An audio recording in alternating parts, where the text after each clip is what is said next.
Salut, je suis Vivienne, mais tu peux m'appeler Vi. Mon histoire a commencé dans l'état ensoleillé de la Floride. Abonne-toi à la chaîne de Journal Intime et viens t'amuser avec nous. Je fais partie de Triplé. Mes frères, Cole et Lucas, avaient l'air tout à fait normaux. Mais moi, je ressemblais à un fantôme. C'est parce que j'étais albinos. C'est une maladie génétique qui fait que je suis si différente. Je suis aussi super sensible au soleil. Une promenade de jour peut faire ressembler ma peau à un homard sur une table de buffet. Et mes yeux détestent la lumière vive. Du coup, je dois parfois porter des lunettes de soleil foncé, même à l'intérieur. Les personnes atteintes d'albinisme doivent se protéger du soleil pour rester en bonne santé. Quand on était gosses, on s'entendait bien, mes frères et moi. On s'amusait à déconner et agacer les clients de l'hôtel avec nos jeux. Ah oui, nos parents possédaient un petit hôtel sur la côte de la Floride. Et c'est là qu'on vivait. Je me suis jamais vraiment sentie bizarre ou différente de mes frères. On avait juste une règle simple. On ne pouvait jouer dehors que le soir, quand le soleil n'essayait pas de me rôtir comme un pilon de poulet. Mais tout a changé quand mes frères et moi avons commencé à aller à l'école. C'est quoi ces lunettes de soleil? Elle est aveugle ou quoi? Qu'est-ce qu'elle a avec sa peau et ses cheveux? Quelqu'un a trempé Vivienne dans de l'eau de Javel? C'est là que Cole et Lucas ont compris qu'ils étaient les normaux et que je ne l'étais pas. Ils ont commencé à s'éloigner. Quand ils ont mentionné qu'ils allaient s'inscrire à un club de surf, j'ai juste levé un sourcil. Vous vous souvenez de la règle, non? On ne peut sortir que le soir. Cette règle est pour toi, Vi. Nous, on est des gens normaux. C'est là que j'ai réalisé qu'il n'y avait plus de nous. Juste moi et cette planète appelée solitude. Je vivais dans mon petit monde, toute seule. La plupart du temps, je me cachais du soleil dans ma chambre, collée aux jeux vidéo jusqu'à 3h du matin. Pendant ce temps-là, Lucas et Cole se sont transformés en ces beaux gars avec un physique parfait. À cause de mes sessions de jeux tard dans la nuit, j'étais souvent en retard à l'école. Puis un jour, le conseiller scolaire, Monsieur Davis, s'est intéressé à moi. Il nous a appelés, mes parents et moi, pour une discussion. Je suis vraiment préoccupée par le comportement de Vivienne. Vous devez faire quelque chose pour l'aider à se socialiser avec ses pairs. Pour le moment, elle ne parle qu'à d'autres enfants en ligne. Vous êtes encore avec moi? Mes parents étaient techniquement dans la pièce, mais leur tête était ailleurs. Maman réglait les factures pendant que papa se faisait happer par des appels professionnels. Ouais, on comprend. Vi se débrouille très bien à l'école. Bon, on doit y aller maintenant. Ils ont entendu ne serait-ce qu'un mot de ce que je leur ai dit. Mes parents étaient toujours occupés. Mes frères agissaient comme si je n'existais même pas. Et les enfants de mon âge pensaient que j'étais bizarre. Donc les jeux vidéo ont toujours été mes seuls amis. Je pensais que c'était la fin, mais quelques jours plus tard, mes parents ont convoqué une réunion de famille. Vi, on se rend compte qu'on ne t'a pas accordé assez d'attention. Tu mérites d'avoir une vie normale. Je me suis tendue. Quand les adultes disaient des choses comme ça, on pouvait parier que quelque chose allait se passer. Et bien sûr, j'avais raison. Juste après ça, papa a annoncé son intention de déménager à Snowfall, cette petite ville en Alaska. Sérieusement? Papa est au milieu de nulle part, juste parce que Vi a besoin d'un traitement spécial. Calme, vous n'irez nulle part. Et nous non plus.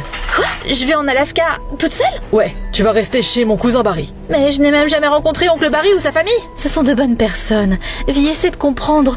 On gère un hôtel ici. Tes frères ont l'école et des amis. On ne peut pas juste tout prendre et partir. Mais tout ira bien à Snowfall. Les hivers y sont longs, avec des nuits polaires. Et il n'y a pas autant de soleil qu'en Floride.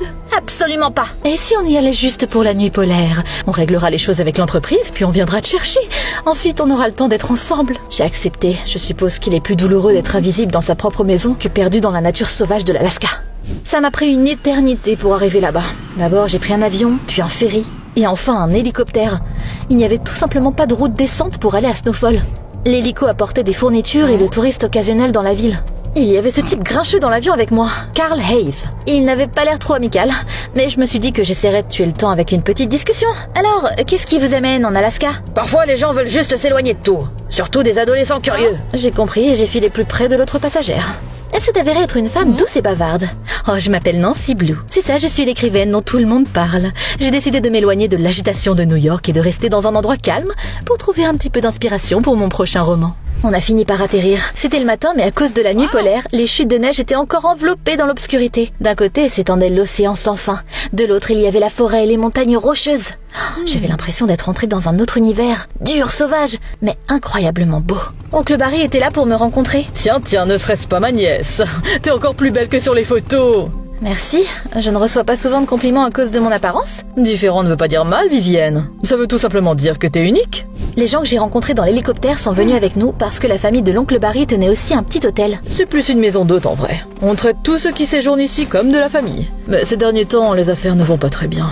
C'était un peu à l'étroit à l'intérieur, mais confortable. Une cheminée dans le salon, des tartes faites maison, et cette ambiance old school et chaleureuse. Tante Brenda s'est avérée être un véritable tourbillon sous forme humaine, vivante et bruyante. Eh bien bonjour, princesse des neiges. Leur fille Sarah avait 12 ans, mais sa poignée de main de fer pouvait faire honte à n'importe quel adulte.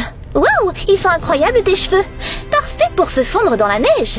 Je me suis installée dans ma chambre, j'ai ouvert mon ordi portable et mon cœur s'est arrêté. La Wi-Fi montrait 2 barres qui ont vacillé, puis disparu complètement. C'est là que ça m'a frappée. J'étais loin, au milieu de nulle part. 1 heure plus tard, tante Brenda a appelé tout le monde pour dîner. En prime, ils faisaient à manger pour tous leurs invités. La salle à manger était donc assez bondée. T'aimes pas, fille? C'est pas ça, c'est juste qu'il y a presque pas d'internet. Je pourrais pas jouer avec mes amis en ligne. Oh, ici tu trouveras de vrais amis. Sarah, emmène Vivienne avec toi et montre-lui à quoi ressemble vraiment la vie ici. Sarah a hoché la tête et elle m'a dit de m'habiller chaudement. 1 heure plus tard, on est sortis de l'hôtel. Carl Hayes nous a suivis juste derrière nous avec un énorme couteau brillant de façon menaçante dans sa main. Attention les filles, j'ai entendu dire qu'il n'y avait qu'un seul médecin et un seul flic pour toute la ville. S'il se passe quelque chose, personne ne viendra vous aider. Les mots de Carl m'ont fait froid dans le dos. Puis, pourquoi il se trimballerait avec un couteau de toute façon? Pour combattre des bonhommes de neige? Il est parti dans la forêt et Sarah et moi avons sauté sur le motoneige. Malgré son âge, elle n'avait aucun mal à apprivoiser cette bête de fer. C'est quoi cet endroit? C'est un chenil. La vie bourdonnait à l'intérieur. Les enfants nourrissaient les chiens, jouaient avec eux et brossaient leur fourrure. Hé Sarah, t'as amené quelqu'un de nouveau? Ouais, c'est de la famille. Elle vient de Floride. Vivienne, je te présente Lonnie. Je vais aller dire bonjour aux autres. Tu peux m'appeler Evie? J'adore tes cheveux, Vie. C'est comme la première neige.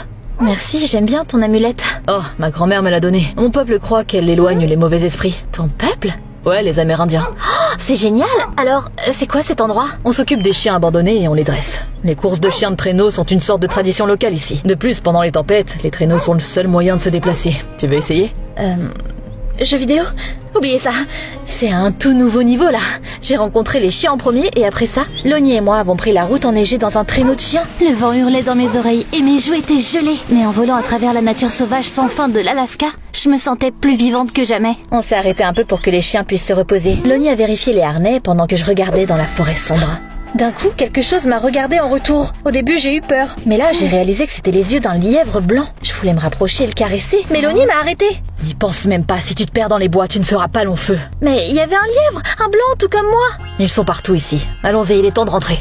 On est revenu à la ferme. J'ai dit au revoir à Lonnie et aux chiens, puis Sarah et moi sommes rentrés chez nous. J'ai appelé mes parents pour leur dire à quel point j'avais passé un bon moment. L'Alaska est génial, et le plus cool, c'est que personne ne me traite comme un monstre de la nature. Oh, on est tellement contents que tu t'y plaises. Environ 1 heure plus tard, on s'est tous réunis pour dîner. Curieusement, cette célèbre écrivaine de New York n'était pas là. Dehors, une forte tempête de neige faisait rage, et oncle Barry était clairement inquiet. La neige couvrait les pistes, donc c'est difficile de dire si Nancy est allée quelque part ou pas. Son téléphone était éteint. Du coup, on a décidé de vérifier la chambre de Nancy. L'endroit ressemblait à un bordel complet. Des choses éparpillées partout, des meubles renversés. On dirait que quelqu'un s'est battu ici. Oncle Barry n'a pas dit un mot. Il ressemblait à un gars qui venait de réaliser qu'il avait de vrais ennuis. On s'est dirigé vers le salon. Tous ceux qui séjournaient à l'hôtel semblaient secoués par la disparition de la femme. Tout le monde sauf Carl Hayes. Il buvait du chocolat chaud près de la cheminée avec ce regard « Je suis innocent » sur son visage. Mais j'ai remarqué que sa main avait une coupure bandée. Peut-être que Nancy s'est défendue pendant qu'il essayait de la kidnapper?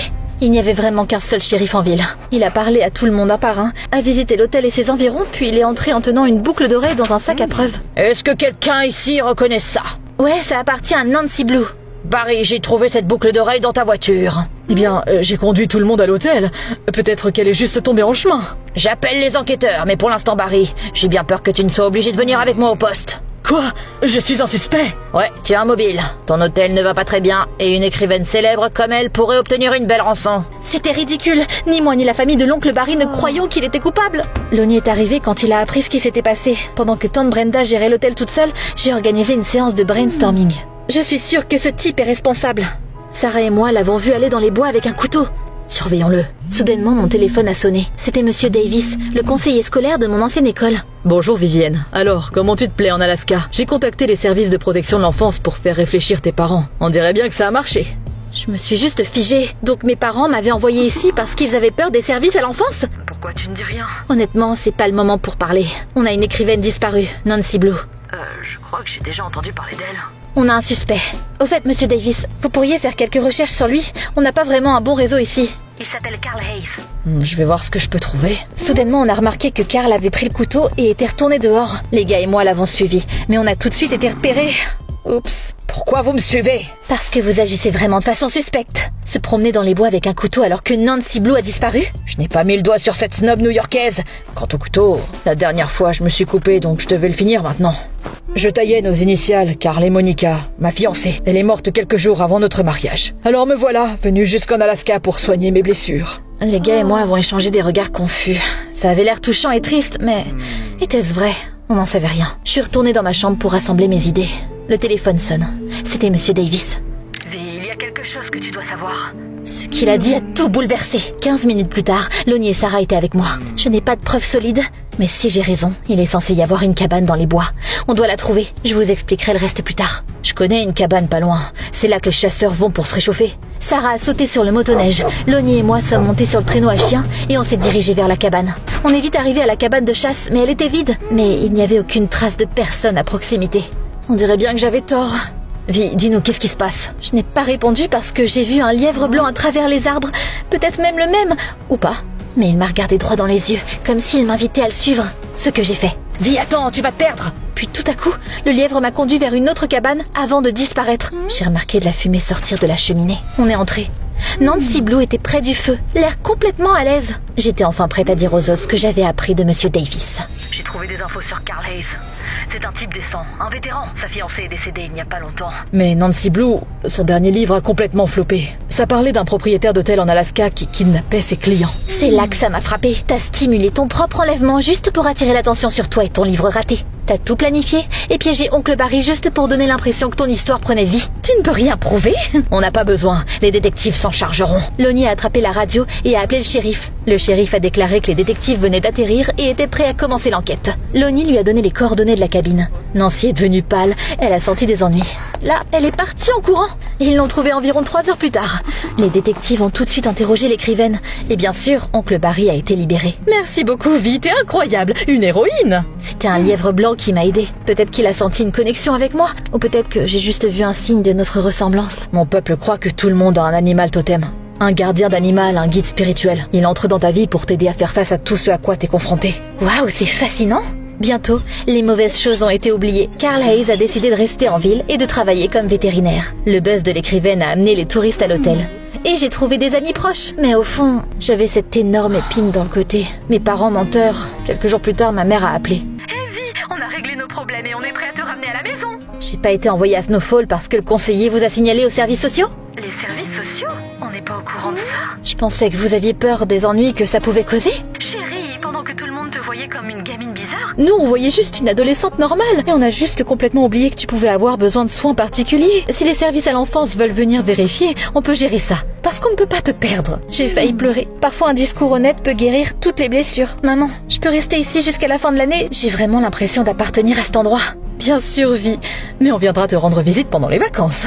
Tu nous manques tellement. 1 mois plus tard, ils sont vraiment venus me voir. Mais Lucas et Cole ne voulaient pas me voir. Au début, j'étais contrariée. Mais c'est là que j'ai réalisé que la famille, c'est pas juste des gens avec qui tu partages du sang.